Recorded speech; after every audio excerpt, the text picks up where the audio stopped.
mixto en Wall Street. Hablamos a continuación con Andrew Beer, fundador y director de Dynamic Beta. Andrew, hello, good afternoon. Thank you so much for attending us. Having me on the show today.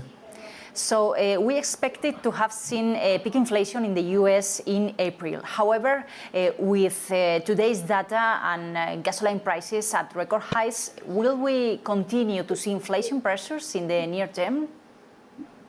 So I think the view among the most sophisticated investors that I talk to is that we are in a whole new world from an investment perspective. That the rise of inflation is not going away anytime soon. Monetary tightening that will follow is going to go on for years. And we have a completely new geopolitical environment between war and deglobalization. So I think that inflation will be here for some period of time, and this will shape how every investor approaches the markets and their portfolios. Equities have reacted downward. Treasury bond yields are up, and so is the dollar. But then Wall Street has started to rise. What do you think about this market reaction? So I think we and some other people are surprised that equity markets have done as well as they have. Obviously, parts of the equity markets have gone down a great deal, particularly speculative tech companies. But if we are in for a period of rates going up, doubling or tripling from here, it has to have a very, very adverse impact on the markets. And so, we'll see short-term bounces, but I think many people think that the equity markets could be in for a much worse period over the next several months. And most hedge funds that I know have actually been reducing equity risk all year as a way of avoiding those losses.